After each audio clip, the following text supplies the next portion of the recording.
GM sold almost 1,700 Hummer EVs to dealers in Q1 of 2024, up 83,300% from the two sold in Q1 of 2023. My neighbor actually has one. It's pretty big. Interestingly, GM produced less Hummer EVs, even though it's been producing it for a while now, than how many Cybertrucks Tesla produced in Q1, despite Tesla just starting Cybertruck production. Here's some interesting news. Tesla is now officially Austin's largest private employer. Tesla boosted Giga Texas headcount 86% last year to almost 23,000 people. It surpassed grocery store chain HEB, according to a new annual compliance report. ARK Invest yesterday, before the delivery report came out, bought more Tesla stock. We also got new delivery report from China, and for the last week of March, actually the deliveries were pretty solid. 17,300, which was the best week in the whole quarter, potentially signaling that the demand in China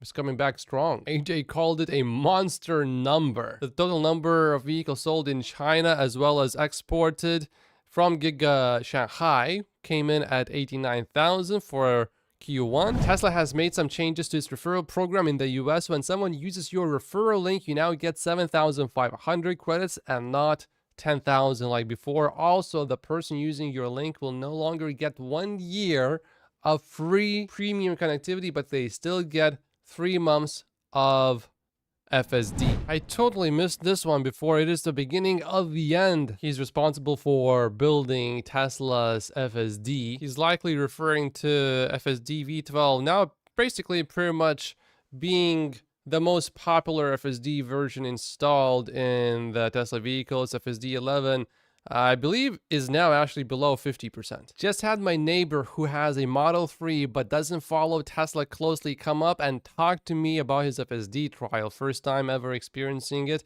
and he was blown away. Wow was the first word he used to describe it. He then asked how much was it to add? 16,000 Canadian dollars, and he literally laughed and said, never. Subscriptions will definitely help. Ryan just got Tesla's latest FSD version, and he says, I can imagine reliable robotaxis technology being plausible within 6 to 12 months if these updates keep coming. Check this out. Just dropped off the Cybertruck at the Tesla service center, and they loaned me a Tesla Model 3 Performance with FSD. FSD 12 drove me all the way home, almost 2 hours with 0 interruptions. By the way, if you ever wonder what's the inventory like at GM, it's 80 days, not 30 like at Tesla. Supposedly, the 0 to 60 speed for the Model 3 Ludicrous is 2.9 seconds. That's a rumor, but that's what we're hearing right now. Sawyer has no idea when the Model 3 Ludicrous will be unveiled, but Marcus Brownlee, Jason Camisa, Rory from Auto Trader, and other big YouTubers, industry people were all spotted at the Tesla event today in Malibu,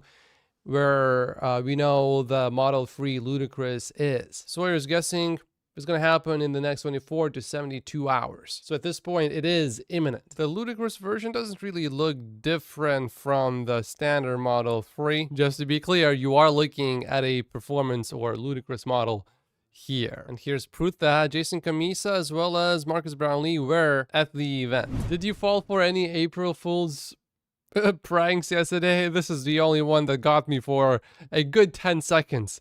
Tesla, together with IF Metal, agreed on a collective agreement supposedly yesterday. April Fools, everyone. Gally from Hyperchange just bought a little more Tesla stock. He says, this reminds me of Tesla's Q1 2019. Everyone screaming, end of the world, and forgetting the long-term 20 million cars per year self-driving vision. There's an area for Tesla to educate the public on EVs. It's in these 3 buckets circled in red. Many people think that gas-powered vehicles are safer to operate. Definitely not true. More affordable to maintain. 54% of the people said gas cars. Nah, not true at all. More reliable. Also, definitely not true. EVs are more reliable than gas-powered vehicles. There's definitely a lot of room for Tesla to increase sales. And it seems like Alexandra is buying more Tesla stock. She dropped almost $40,000 on these Tesla stock purchases. But what's really at stake for the stock right now is really how well the company is able to pivot from being just a vehicle producer into being an autonomous vehicle producer, and really embracing the AI potential of the platform.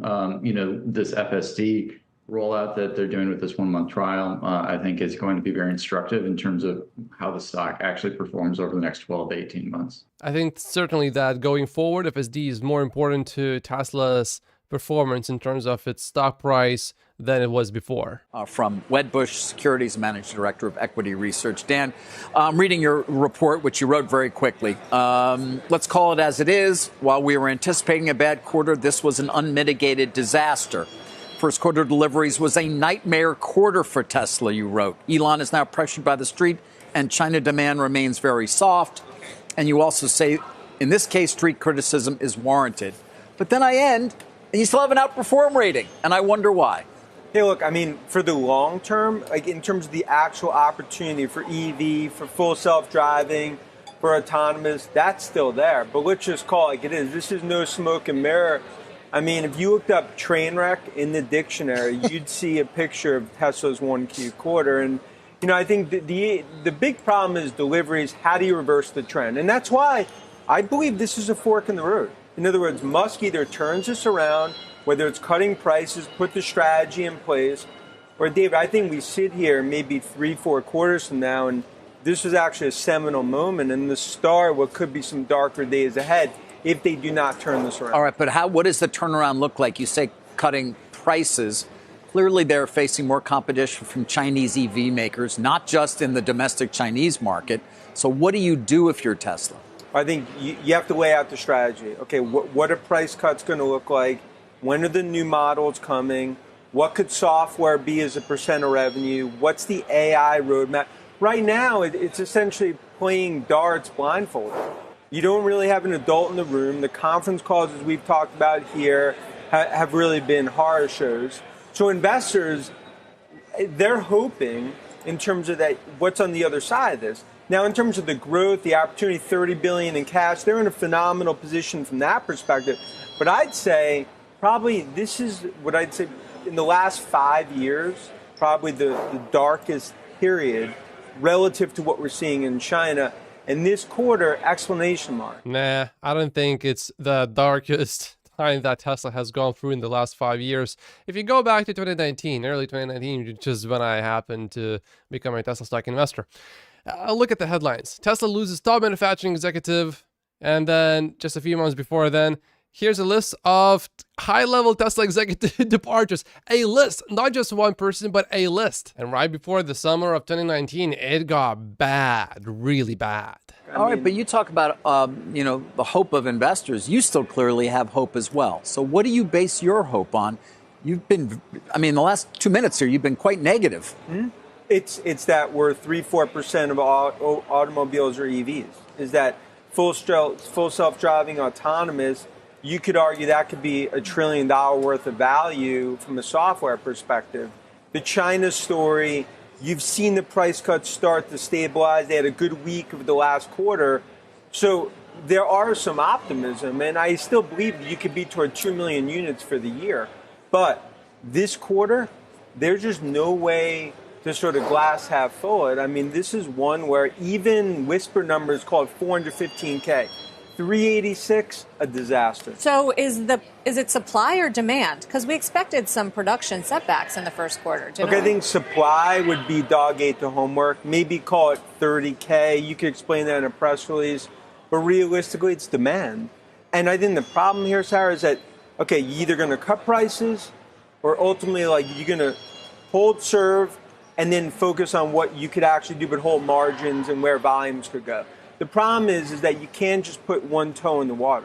I think it is very clear that Tesla is very focused on solving FSD, and clearly the progress of FSD, if you have seen yesterday's jaw-dropping clip, whoa, that runabout was absolutely nothing short of amazing. And I think where Elon Musk really shines is performance under extreme pressure, performance during a crisis. And I don't think we are in a crisis here, but we are approaching a situation that is not exactly very welcomed by many investors. And I think Elon Musk actually does perform better in situations like this. So I actually expect Elon to pay a little bit more attention to Tesla, and I think he has been. If you look at his X feed, he has been posting more about Tesla in Q1 of this year compared to before. That's going to be it for today's video. Like and subscribe if you haven't yet. My name is Matt Postius. YouTube says you should watch this video next, and I will see you in the next episode. Thank you so much for watching.